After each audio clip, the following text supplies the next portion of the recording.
Serial शादी मुबारक के आज के एपिसोड में बताया जाएगा कि रति यहाँ इंटरव्यू देने के लिए आई होती है और फिर केटी उससे कहता है कि इंटरव्यू ये ले प्रीति लेंगी आपका। तो फिर प्रीति के लिए चाय मंगाता है और रति के लिए पानी। रति के लिए बोलता है कि पानी की ज़रूरत पड़ेगी तुम्हें।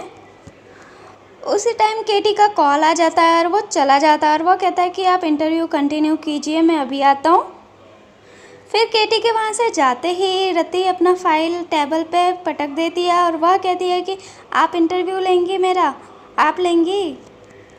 फिर रति यहाँ गुस्से में प्रीति से कहना शुरू कर देती है कि तरुण ने काम वाली बाई का इंटरव्यू लेने से आपको मना कर दिया था क्योंकि वो जानता है कि आपको इंसानों की समझ नहीं है और आप मेरा इंटरव्यू लेंगी।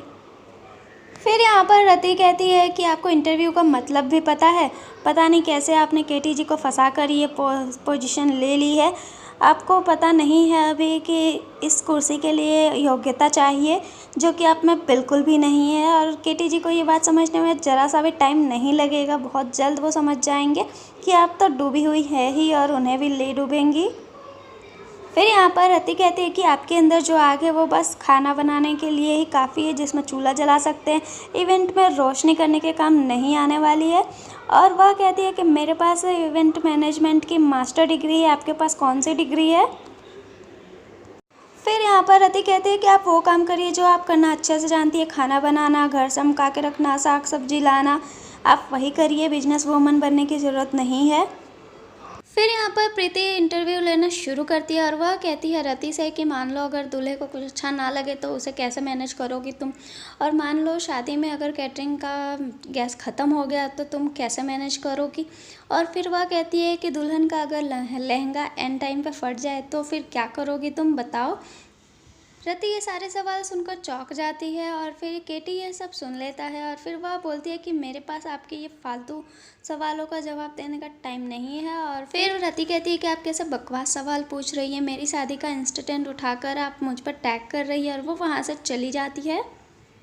और यहाँ दूसरी तरफ प्रियंका फाइल रेडी करके देती है बट वो लोग काफ़ी उसकी बेइज्जती कर देते हैं और फिर सब के सब उसकी बहुत बेइज्जती करते हैं और फिर वो वहाँ से रोते हुए निकल जाती है।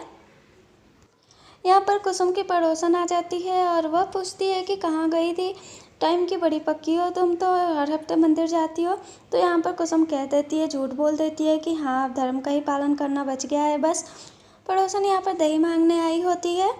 फिर यहाँ पर कुसुम कह देती है कि मारा टाबरों को तेरे घर की कड़ी बहुत अच्छी लगती है तो मेरे लिए भी ले आना, और फिर वो वहाँ से चली जाती है। फिर ऑटो वाला बोलता है कि आप तो बड़े इस उम्र में भी सफ़ेद झूठ बोलती हो। फिर वह ऑटो वाले को कहती है कि इस उम्र में इतनी सुंदर लुगाई किसी होटल में खाना खाने जाएगी तो सब क्या बातें बनाएंगे, सब सोचेंगे ना यही ना मेरी सहेली पक्कम पक्की सहेली छोड़ के चली गई, वो बहुत बिजी है तो फिर मैं क्या करूँगी। फिर यहाँ पर कुसुम ऑटो वाले को पैसे दे देती है। फिर यहाँ पर प्रीति एक लड़की को फाइनल करती है जिसका नाम शीना होता है। वो केटी को देखते ही उछल पड़ती है और वह उसकी तारीफ़ करने लग जाती है कि मैं आपकी फ़ैन हूँ, ऐसा न वैसा। फिर यहाँ पर प्रीति कहती है कि अपना अपॉइंटमेंट लेटर लेते जाना, बट वह इग्नोर कर देती है। फिर केटी उससे यही बात बोलता है। फिर यहाँ पर केटी प्रीति को बताता है कि हमारी शादी मुबारक की न्यूज़ हर चैनल हर जगह तक कल पहुँच जाएगी, कल सुबह की चाय पर सब हमारे ही चर्चा करेंगे। फिर यहाँ पर केटी कहता है कि इससे पहले कि मैं भूल जाऊँ, तो फिर प्रीति कहती है क्या भूलने वाले हैं आप। तो केटी कहता है कि भूलने वाला हूँ नहीं पर भूल सकता हूँ, तो वो काट देता है और प्रीति कहती है कि इसकी कोई ज़रूरत नहीं है। तो केटी कहता है कि मैं अगर यहाँ पे नहीं हूँ तो ऑफिस के काम के लिए पैसों की ज़रूरत तो पड़ेगी, तो आप इस कार्ड का यूज़ कर सकती हैं। वह कहता है कि इतना इसका वजन इतना भी ज़्यादा नहीं है कि आप इसे उठा नहीं सको। फिर केटी कहता है कि घर चाहिए, तो फिर प्रीति कहती है कि घर, तो फिर केटी कहता है कि हाँ अक्सर लोग काम के बाद घर ही जाते हैं। और यहाँ दूसरी तरफ रति अपनी माँ के पास रोते हुए तरुण को ये सब बता रही होती है कि बॉस बनी है, कोई मिनिस्टर नहीं, उन्होंने एक दिन में ही इतना एटीट्यूड आ गया है उनमें। और वो सारी बातें वो बताती है जो कि इसने प्रीति को बोला होता है, वो सारी बातें उल्टा बताती है कि मुझे प्रीति ने ये सब बोला है, ताने मारे, मुझे बहुत बुरा भला कहा है मुझे प्रीति ने। यहाँ पर रति रोते रोते सब कुछ बता रही होती है और वह कहती है कि जिस पोजीशन पे वो पहुँची है हमारे कंधे पे ही पैर रख कर वो पहुँची है। केटी हमारे रिश्तेदारी थे, हम उन्हें शादी में नहीं बुलाते तो ये सब कुछ भी नहीं होता उनके साथ। और वो कहती है कि मैं तो उनके लिए बहुत ज़्यादा खुश थी, पर उन्होंने मेरे साथ ऐसा किया सोचा नहीं था।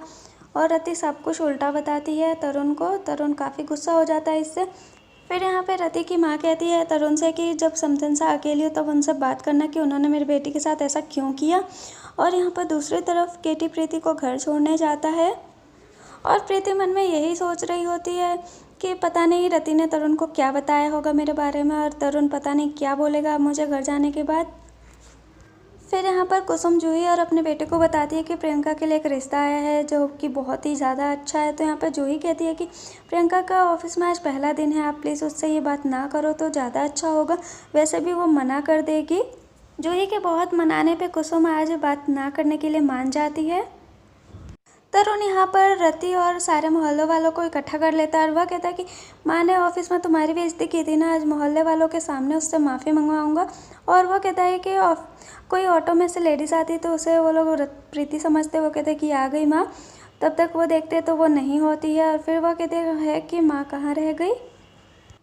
प्रीति यहाँ पर केटी के साथ कार में आ रही होती है। तो फ्रेंड्स, आज के एपिसोड में बस इतना ही बताया गया है। कल के लिए बताया गया है कि प्रीति केटी का कार्ड यूज़ करने जाती है और तभी वो जूही को कॉल करके पूछती है कि मैं इसे कैसे यूज़ करूं।